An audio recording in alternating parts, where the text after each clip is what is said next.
Hey everybody, this is NateRuvin, coming to you from outside of my recording studio in Milwaukee, Wisconsin. Today, it's November 2023, and I just wanted to give you a studio tour. Not only so you can get to know me and my story better, but so you can make an informed decision on if you want to record here or another studio, and just so you can learn about all of the love and years of work and effort that went into building the studio. Let's go inside and go upstairs and I'll give you a tour. Our studio is on the 3rd story of the building we're in, so once you make it up all these stairs, you'll see where the magic happens. Upon entering, the first thing you'll see is our lounge area. It's a nice place to refine your lyrics or hold meetings. Also, friends and family can hang here while artists are recording in the studio. Not too much to say about the lounge, though something I'm particularly proud of is our music history collection over here. Here there's enough memorabilia and books about music history to keep any musician or music buff entertained for hours. Now we make our way through the little kitchenette we have in the studio. We've got a fridge, a sink, a stove, cleaning supplies, and ibuprofen. Just the daily essentials you need to keep the studio running. Now we've made our way into the heart of the studio. This desk where I'm sitting is where I sit every day and help all of you make your music. Let me show you what this desk and setup looks like from my perspective. While to some people this might look no different than an airplane cockpit, there's actually a method behind the madness. I've got a combination of vintage and state-of-the-art equipment here that helps me get a sound that's really consistent throughout my days and weeks of recording and makes recording the music fun.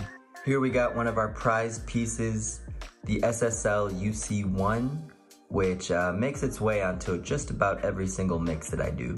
In terms of consoles, we use this hybrid mixer from Soundcraft, as well as this digital controller mixer from PreSonus. Here we have an Akai MPC Studio, which every producer will know is central to the beat-making process. Here's a vintage Roland drum machine, which, believe it or not, makes its way onto more songs than you'd imagine. Here we have our Golden Age 73 Junior preamp, which gets used on every single vocal recorded in this studio. Behind it, we have our SSL I/O and our power conditioner. Coming to the side of the desk, we have our DJ setup with both a Serato controller and a genuine turntable. Over here on the shelves, we've got some outboard gear. We've got several units which can help with a series of different things, all related to the process of recording and mixing your music. Now, as we exit the main recording studio, you come around to what I call the tracking room, which is really quite a sanctuary for me. Here we've got quite a few different options for guitars, as well as a handful of options for amps. We have our keyboard setup, which is made up of a Casio and a vintage 80s Yamaha at the moment. Over here we've got a percussion setup. We got some congas, a tambourine, bongos, roto drums, a tom-tom, a practice pad.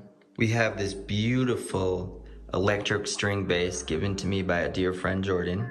Here we have our studio drum kit, covered with blankets and towels like the studio greats used to do.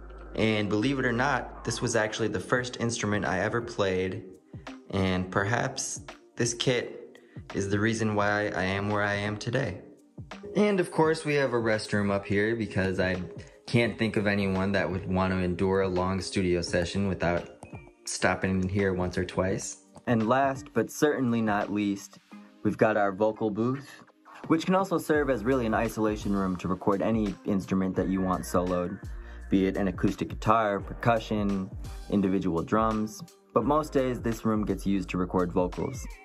And I'd wager that if you're a fan of Midwest hip-hop, some of your favorite rappers have recorded right here in this room. So, this is our recording studio. It's gone by a few different names, be it K4 Productions, No Sleep, NateRuvin Productions, whatever you want to call it. To a lot of musicians in Milwaukee, we call this place home. The studio is by no means finished. I've hesitated to make this video for a long time because I'm always making changes, I'm always implementing new technology and moving things around. So when you watch this video, you'll have to understand the studio will probably not look the same in a year, it'll probably not look the same in 2 years, it'll probably not look the same in 3 years. Things are constantly changing around here. I'm doing all that I can to always implement the newest and best technology while never sacrificing what makes this place feel special.